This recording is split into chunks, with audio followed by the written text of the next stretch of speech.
मैं हूं अमित और ये हैं पूरे 1 क्विंटल आलू। जी हाँ दोस्तों, ये है पोटैटो जो कि है 1 क्विंटल। तो हम लोग आज बनाने वाले एक बहुत ही मजेदार चीज जो कि बनेगी इन सारे आलूओं का यूज करके, और आप लोगों ने भी वो चीज शायद कभी नहीं देखी होगी जिसका नाम है उबलेक। तो भाई साहब, आज हम आपको उबलेक बना करके दिखाने वाले हैं। इतने सारे आलू हैं तो देखते हैं कितना सारा बनता है। और ये जो उबलेक है बहुत ही ज्यादा कमाल की चीज है। तो आप लोगों से रिक्वेस्ट करूंगा कि इस वीडियो को शुरू से एंड तक प्लीज पूरा देखना, स्किप मत करना, नहीं तो मजा नहीं आएगा। और इस वीडियो के लिए लाइक कर दो अभी की अभी। तो फटाफट से शुरू करते हैं।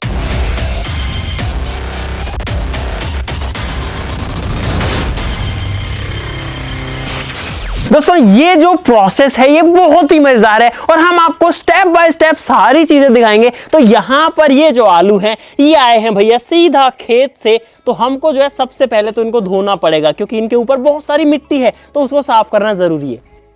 दोस्तों, यहां पर हमने 4 स्टेप प्रोसेस लगाई है इसको वॉश करने के लिए। तो सबसे पहले आलू डालेंगे इस वाले बर्तन में और इसमें हम जो है इनको धो करके उसमें शिफ्ट करेंगे और आगे जो है चेन चलती जाएगी ऐसे ही। और इस तरीके से 4 बार धुलने के बाद में आलू जो है वो एकदम साफ हो जाएंगे।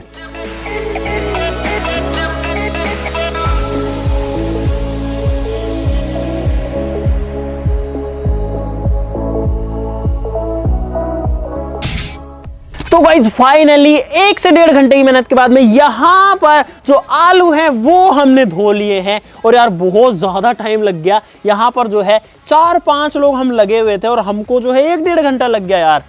एकदम थक गए हैं भाई साहब इनको धोने में। तो अब क्या करें, अब अगली स्टेप में हमको इनको काटना है। काटना भी नहीं, एकदम बारीक चॉप करना है, जैसे कि हम बिल्कुल बारीक गाजर पाक बनाते हैं, आलू का हलवा बनाते हैं, उस तरीके से। तो उसके लिए हम एक स्पेशल मशीन का यूज करेंगे जो कि है यहाँ पर। और ये जो मशीन है ये हमारे आलूओं को बारीक बारीक पीसेस में काट देगी और इसमें भी बहुत ज्यादा टाइम लगने वाला है। ये बिजली से चलती है तो इसको पावर में लगाते हैं।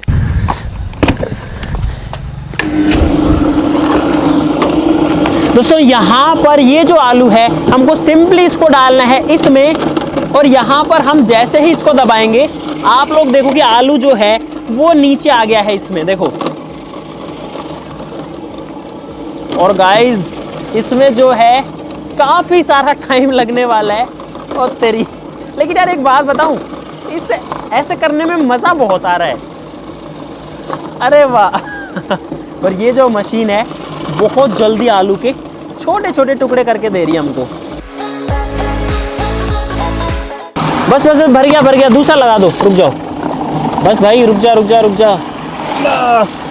तो गाइज यहाँ पर आप लोग देखो कि जो आलू है वो इस तरीके से क्रश हो जा रहा है और एकदम बारीक बन जा रहा है। यहाँ पर 4 बैचेस तैयार हो चुके हैं। तो अब हमको क्या करना है, इसमें पानी डालना है गर्म वाला। तो इसको हम डालेंगे इनके अंदर। और भाई यहाँ पर मैं इसको बढ़िया से मिला दे रहा हूँ ताकि जो आलू हैं उनका जो स्टार्च है वो इस पानी में घुल जाए। और यहाँ पर जो पानी है उसका कलर देखो वो चेंज हो गया। मैंने साफ पानी डाला था लेकिन अभी देखो ये जो पानी है रेड सा हो गया, इसमें बहुत सारे झाग आ गए। लेकिन आप लोग देखो कि ये जो पानी है लाल सा हो गया। लेकिन ऐसा होना चाहिए, ये जो है कोई गलत चीज़ नहीं है, ऐसा होना चाहिए। तो इन सभी को मिला लेते हैं बढ़िया से। और यार बहुत ज़्यादा आलू है। अभी हमने मुश्किल से 20-30% कवर किया और अभी कुछ नहीं हुआ। देखो कितने सारे आलू तो अभी ऐसे के ऐसे बचे हुए हैं। बहुत टाइम लगेगा यार। आप लोग इस वीडियो के लिए प्लीज़ लाइक कर देना यार, बहुत ज़्यादा मेहनत लग रही है। तो भाई ये जो है बढ़िया से मिक्स हो चुका है। अब इसको छोड़ना नहीं है, हमको इस तरीके की छलनी लेनी है, एक दूसरे कंटेनर में डालना है। मोहित इसको पकड़ना और इसमें इसको छानना है। तो यहाँ पर मैं इसको छान देता हूँ और आपको एक मज़ेदार बात अभी बताता हूँ। तो भाई यहाँ पर पानी निकल चुका है और यहाँ पर पता है मज़ेदार बात ये है कि ये जो पानी है ना इसी का ही यूज़ है। जो उबलक जो मज़ेदार चीज़ बनेगी वो इस पानी से बनेगी। और ये जो आलू है ये बिल्कुल ख़राब नहीं हुआ है, इसको हम किसी भी पर्पज़ में यूज़ ले सकते हैं। तो यहाँ पर हम इसको फेंकेंगे नहीं, इससे कोई भी जो चीज़ बन सकती है उनको दे देंगे और इससे खाने की कोई चीज़ बनाई जा सकती है।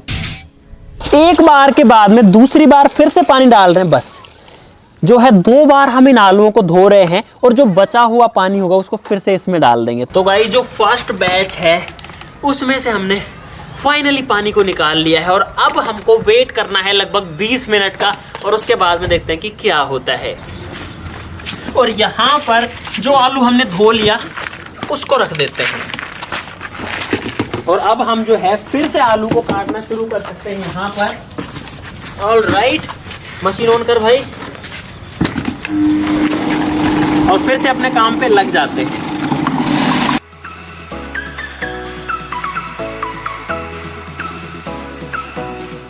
तो गाइस यहाँ पर आप लोग देखो कि कितना सारा आलू जो है वो हमने काट दिया है। और अब जो है आपको दिखाते हैं मजा। तो यहाँ पर आप लोग देखो कि ये जो है थोड़ा सेटल डाउन हो गया है। और अगर आप देखोगे तो नीचे जो है एक वाइट सा मटेरियल जमा हो गया है। यहाँ पर मैं इसको उठा करके ले आता हूँ इस साइड में, और देखो इस पानी को मैं डाल रहा हूँ यहाँ पर बड़े ही ध्यान से। ऊपर जो पानी है वो थोड़ा अलग हो गया है। इस बर्तन को खाली करने के बाद में यहाँ पर आप लोग देखिए कि वाइट सा मटेरियल जमा हो गया है। और हम इसी के लिए ये सब कुछ कर रहे थे। सब कुछ जो है हमने सिर्फ इसी वाइट से मटेरियल के लिए किया है, और यही है कमाल का मटेरियल। तो अब जो हमको सारे बर्तनों में से ये निकालना है। और ये जो पानी यहाँ पर बचा हुआ है ये कोई काम का नहीं है, इसको हम फेंक सकते हैं या पेड़ों में डाल सकते हैं। तो गाइज फाइनली आज अगला दिन है और यहाँ पर है फाइनल रिजल्ट। ये जो कंटेनर है ये पूरी रात रखा हुआ था और हमने जो है सभी को एक करके और लास्ट में इसमें जो उबलक था वो बचा लिया। तो यहाँ पर आप लोग देखो कि नीचे आपको एक वाइट लेयर दिख रही है और यही है काम की चीज। और जो ऊपर पानी है वो एकदम ऊपर है, उबलक नीचे है, एकदम सेटल हो चुका है। तो अब हमको इस पानी को निकालना है बाहर और हमारे पास में बच जाएगा सिर्फ उबलक।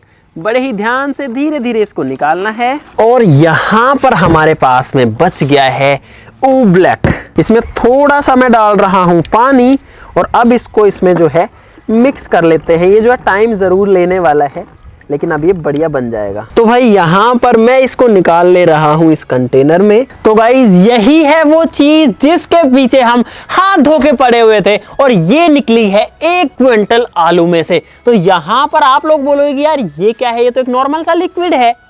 नहीं, आप गलत हो। ये एक नॉर्मल लिक्विड नहीं है, एक बहुत ही डिफरेंट टाइप का लिक्विड है। ये एक नॉन न्यूटोनियन फ्लूइड है, यानी कि जैसे जो नॉर्मल फ्लूइड होता है वो क्या करता है कि फ्लो करता है। यानी कि नॉर्मल जैसे पानी है, पानी को ऊंची जगह पर रख दो तो वो नीचे की तरफ जाता है, अगर हम पुश करते हैं तो और जोर से जाता है। लेकिन ये वैसा बिहेव नहीं करता, इसीलिए इसको नॉन न्यूटोनियन बोलते हैं। आपको मैं दिखाता हूँ, देखो ये लिक्विड है। मैं अगर इसमें अपनी उंगली डालूंगा तो ऑब्वियसली मेरी जो फिंगर है वो इसके अंदर डूब गई, और अगर मैं इसको बाहर निकालूंगा तो जो मेरी फिंगर है वो बाहर आ गई। अब आप कहोगे कि ये क्या है, तो भाई अब आप देखना, जब मैंने इसमें आराम से अपनी फिंगर डाली तो चली गई, जब आराम से बाहर निकाल रहा हूं तो निकल गई। लेकिन अब देखना, अगर मैं इसमें जोर से अपनी फिंगर डालूंगा तो क्या होगा।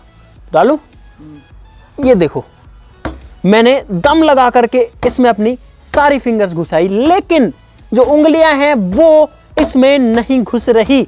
अगर मैं इसमें जोर से मारता हूं कुछ इस तरीके से तो भाई साहब मेरा जो हाथ है वो इसके अंदर नहीं जा रहा है। देखा आपने, यहां पर कुल मिलाकर के मतलब ये है कि अगर हम इस पे जोर से फोर्स लगाते हैं ऐसे झटके से तो कुछ नहीं होता, लेकिन अगर मैं अपने हाथ को नॉर्मली रख दूं तो मेरा जो हाथ है वो इसमें डूब गया। ठीक है, यहां पर मैं अपने पूरे हाथ से आपको दिखाना चाहूंगा। देखो यहां पर ये अंदर नहीं जा रहा, लेकिन जब मैं इसको आराम से रखूंगा और धीरे धीरे नीचे ले जाऊंगा तो ये डूब जाएगा। है ना दोस्तों कमाल की चीज़। बाहर निकालने के लिए मुझे धीरे धीरे निकालना पड़ेगा, एकदम स्लो। तो जो मेरा हाथ है वो बिना किसी परेशानी के बाहर आ जाएगा। ठीक है, और अब जो है मैं अपने हाथ को एक झटके से निकालूंगा, देखते हैं तब क्या होता है।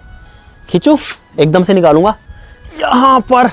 ओह गाइस, देखा आपने, मतलब इस लिक्विड के साथ में आराम से कुछ भी कर लो, जल्दीबाजी में कुछ भी नहीं करने देता है। देखना, मैं जल्दी से हटाऊंगा हाथ को तो जो पूरा प्लेट है ये उसी को ही हवा में उठा देता है, लेकिन जब मैं आराम से इसको निकालूंगा बाहर तो ये आ जाएगा बाहर।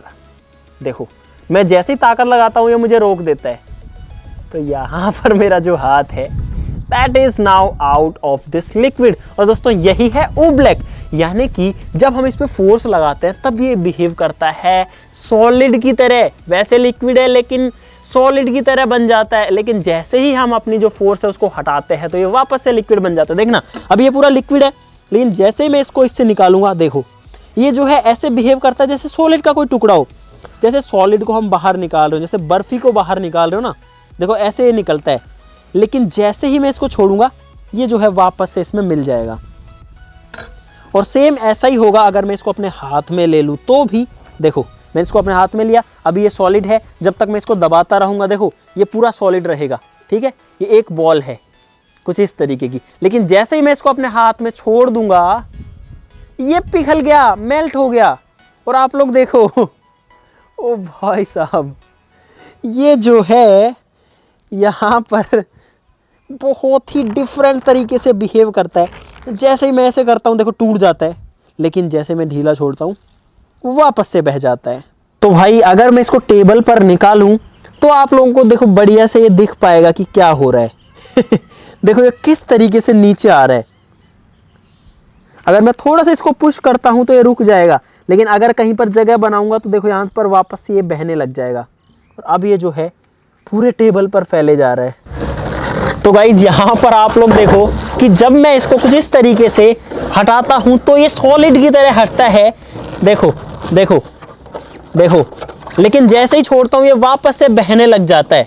दोस्तों ये जो मटेरियल है आप सोच रहे होंगे ये क्या है और ये आलू में से कैसे निकला। तो दोस्तों ये है स्टार्च, ये है पोटैटो स्टार्च। और आलू में आपको पता है स्टार्च होता है, तो ये वही स्टार्च है। और ये जो है काफ़ी प्योर स्टार्च है। आप इसका कलर देखो एकदम वाइट कलर का है। और ये जो है इसी तरीके से डिफरेंटली बिहेव करता है। तो भाई सारी जो मेहनत है हमने वो सिर्फ ये स्टार्च निकालने के लिए करी थी। आप लोग देखो ये पूरा बर्तन भर गया इस स्टार्च से, इतनी सारी निकली है 1 क्विंटल यानी कि 100 किलो आलू में से। तो अगर आपको मज़ा आया इस वीडियो में और हमारी मेहनत में तो यार इस वीडियो के लिए प्लीज़ प्लीज़ जो लाइक का बटन है वो ज़रूर से दबा देना। आपको ये दिखाने के लिए बहुत ज़्यादा मेहनत कर ली यार। इस वीडियो के लिए लाइक ज़रूर से बनता है, चैनल को सब्सक्राइब कर लो। तो चलो फिर मिलते हैं अगली वीडियो में, तब तक के लिए नमस्कार।